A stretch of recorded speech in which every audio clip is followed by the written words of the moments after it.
લોકસભાની ચૂંટણી ગઈકાલે પૂર્ણ થઈ ગઈ છે। ગુજરાતમાં શાંતિપૂર્ણ રીતે આ ચૂંટણી પૂર્ણ કરી દેવામાં આવી છે। હવે વાત કરીએ વિધાનસભાની ચૂંટણીની તો 4 વિધાનસભાની પેટા ચૂંટણીમાં ઊંઝામાં 65% અને ધાંગધ્રામાં 60.66% મતદાન થયું છે। જામનગર ગ્રામ્યમાં 63.37% મતદાન નોંધવામાં આવ્યું છે અને વાત કરીએ માણાવદરની તો ત્યાં 63.87% મતદાન નોંધવામાં આવ્યું છે। કોંગ્રેસ ધારાસભ્યો ભાજપમાં જોડાતા પેટા ચૂંટણી થઈ હતી, જેને પગલે હવે વિધાનસભાની ચૂંટણીના જે ટકાવારીના પરિણામો છે તે સામે આવ્યા છે। 62.77% ટકાવારી નોંધવામાં આવી છે। જામનગર ગ્રામ્યમાં 63.37% મતદાન નોંધવામાં આવ્યું છે। માણાવદરમાં 63.87% મતદાન નોંધવામાં આવ્યું છે। કોંગ્રેસ ધારાસભ્યો ભાજપમાં જોડાતા પેટા ચૂંટણી થઈ હતી, જેને પગલે હવે વિધાનસભાની ચૂંટણીની ટકાવારી હવે સામે આવી છે। 62.77% મતદાન નોંધવામાં આવ્યું છે। ઊંઝામાં 65% અને ધાંગધ્રામાં 60.66% મતદાન નોંધવામાં આવ્યું છે। જામનગર ગ્રામ્યમાં 63.37% મતદાન નોંધવામાં આવ્યું છે। જો વાત કરીએ માણાવદરની તો ત્યાં 63.87% મતદાન નોંધવામાં આવ્યું છે। મહત્વનું છે કે કોંગ્રેસના જે ધારાસભ્યો હતા તેમણે પક્ષ પલટો કરતા ભાજપમાં જોડાતા 4 વિધાનસભાની પેટા ચૂંટણીનું આયોજન કરવામાં આવ્યું હતું, જે બાદ હવે ટકાવારી સામે આવી છે। જણાવી દઈએ કે લોકસભાની ચૂંટણી દરમિયાન ગરમીની અસર હોવા છતાં પણ ઊંચું મતદાન નોંધાયું છે અને પેટા ચૂંટણીની વાત કરીએ તો અહીં પણ ઊંચું મતદાન નોંધવામાં આવ્યું છે। લોકોમાં ભારે ઉત્સાહ પણ જોવા મળ્યો હતો।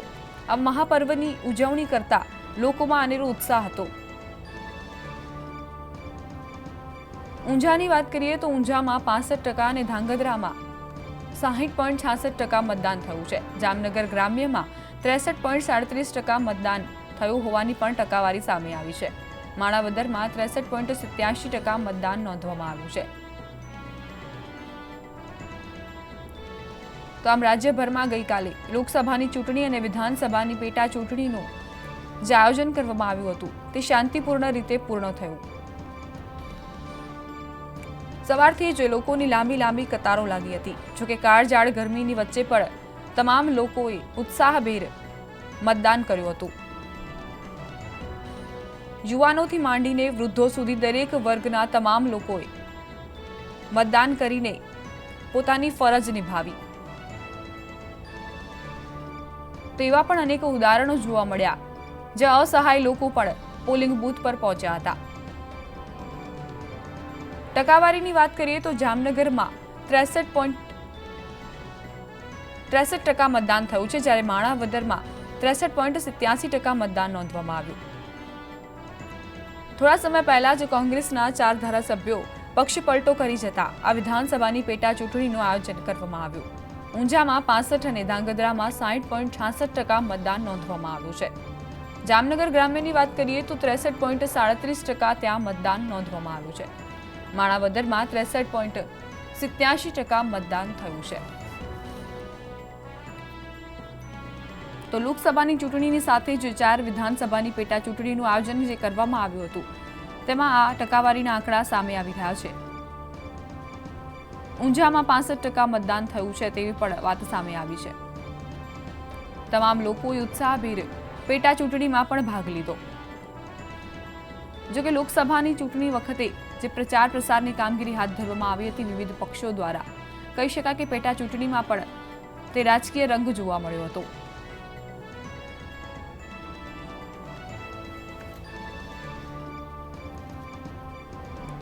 આજ અંગે મંતવ્ય ન્યૂઝના સંવાદદાતા વિશાલ મહેતા જોડાઈ ગયા છે।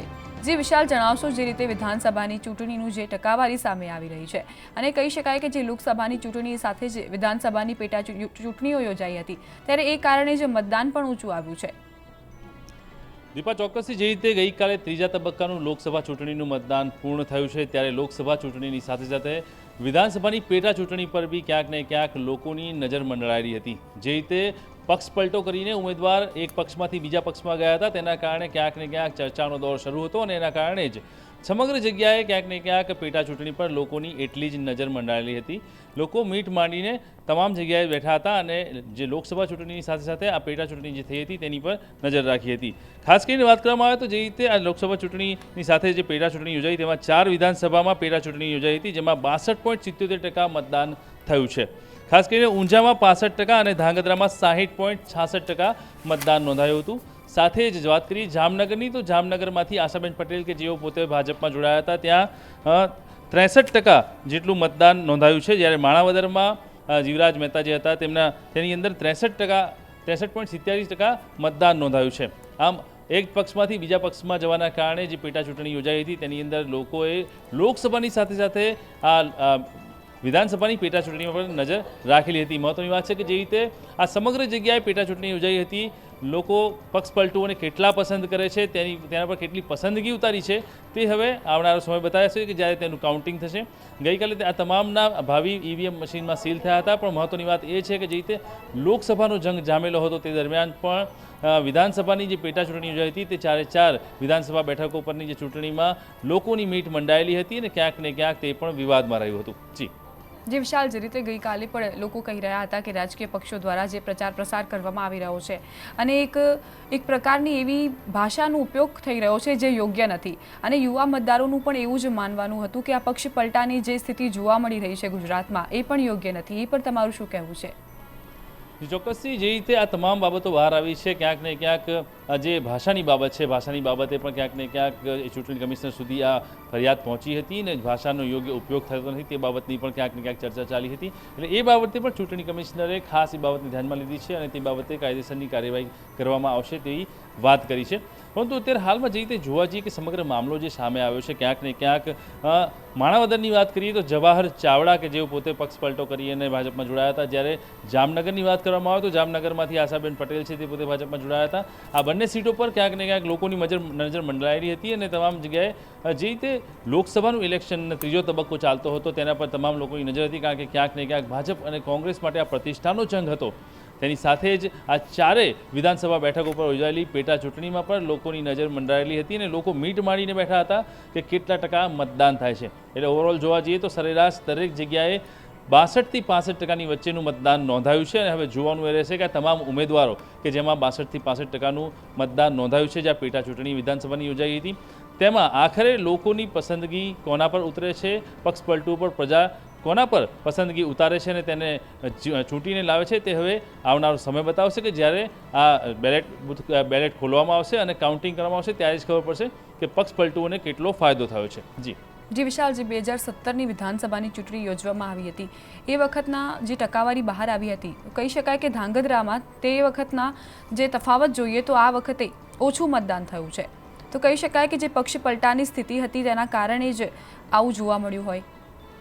ચોક્કસથી જે રીતે ધાંગધ્રાની વાત કરવામાં આવે તો 2017ની કમ્પેરિઝનમાં 2019ની અંદર મતદાન ઓછું નોંધાયું છે. તેની પાછળનું ચોક્કસથી કારણ ક્યાંક ને ક્યાંક પક્ષ પલટુઓના કારણે જ આ મતદાન ઘટ્યું હોય તેવું માનવામાં આવી રહ્યું છે. સાથે જ જે રીતે ગરમીનો પારો ઉપર હતો અને સાથે જ ક્યાંક ને ક્યાંક ઈવીએમ મશીનના અને અન્ય બીજા પ્રોબ્લેમો હતા, તે તમામ પ્રોબ્લેમને લઈને આ વખતે મતદાન ઓછું નોંધાયું છે. એટલે ચોક્કસથી એ પણ નોંધનીય બાબત છે કે જે રીતે ધાંગધ્રાની અંદર 2017ની કમ્પેરિઝનમાં 2019ની અંદર જે મતદાન ઓછું નોંધાયું છે તે બાબત પર ક્યાંક ને ક્યાંક મહત્વ ધરાવી રહી છે. જી વિશાલ, એ પણ જણાવશો કે જે મુદ્દાઓ છે આ વખતની પેટા ચૂંટણી જે હતી તેમાં પણ મુદ્દાઓને સાઈડમાં મૂકી દેવામાં આવ્યા હતા અને જે રાષ્ટ્રવાદ અને આતંકવાદ જે હતું તે જ મુદ્દાઓ પર સમગ્ર જે લોકસભાની જે ચૂંટણી યોજાઈ હતી તે જ મુદ્દા પેટા ચૂંટણીમાં પણ થયા હોય તેવું લાગી રહ્યું છે. ચોક્કસથી જે રીતે મુદ્દાઓની વાત તમે કરી છે, મહત્વની વાત છે કે જે રીતે શરૂઆત જ્યારે કરવામાં આવી હતી ત્યારે વિકાસના નામ પર તથા અન્ય અલગ અલગ મંદિરના નામ પર અલગ અલગ મુદ્દાઓને લઈને રાજનીતિ શરૂ થઈ હતી, પરંતુ જ્યારે બાલાકોટની અંદર જે એર સ્ટ્રાઇક કરવામાં આવી, એર સ્ટ્રાઇક પછી એકને એક માત્ર મુદ્દો રહ્યો હતો કે સૈનિકોના નામ પર જે રાજનીતિ રમવામાં આવી તેને લઈને ક્યાંક વિપક્ષે પણ એવા તીર માર્યા હતા કે ચોક્કસથી જે રીતે અત્યારે હાલમાં ભાજપ જે રાજનીતિ કરી રહ્યું છે તે સૈનિકોના નામ પર કરી રહ્યું છે અને આ એક છેલ્લી કક્ષાની રાજનીતિ કહી શકાય અને એને લઈને ક્યાંક ને ક્યાંક કટાક્ષોના તીર લાગેલા હતા. એટલે તમામ મુદ્દાઓને સાઈડમાં મૂકી અને સૈનિકોના નામ પર રાજનીતિની શરૂઆત કરવામાં આવી હતી અને એ જ મુદ્દાને લઈને ના માત્ર લોકસભાની ચૂંટણીમાં પરંતુ વિધાનસભાની પેટા ચૂંટણીમાં પણ આ જ મુદ્દાઓને લઈને ક્યાંક ને ક્યાંક રાજકારણને ગરમાવવામાં આવ્યું હતું. જી વિશાલ, એ પણ જણાવશો કે જે રીતે આશાબેન પટેલે પક્ષ પલટો કર્યો અને ત્યારે હવે ઊંઝામાં કેવા સમીકરણો દેખાઈ રહ્યા છે?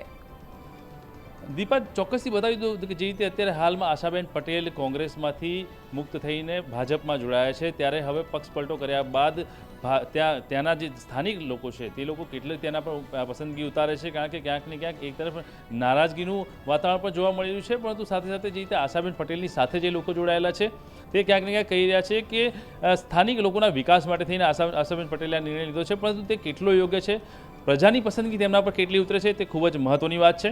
કારણ કે જ્યારે પેટા ચૂંટણી યોજાઈ છે વિધાનસભાની, ત્યારે આશાબેન પટેલને લઈને જે મતદાન થયું છે તે મતદાન અંદાજે 63%ની આસપાસનું છે. એટલે હવે જોવાનું રહેશે કે જનતાએ તેમના પર પોતાનો કેટલો મત ઉતાર્યો છે અને તેમના જે પક્ષપલટાની બાબત છે તેને લઈને જનતામાં કેટલી ખુશી છે અને નારાજગી છે તે તો જ્યારે ઈવીએમ મશીનના જે વોટિંગ પોલ છે તે ખુલશે ત્યારે જ બહાર આવશે.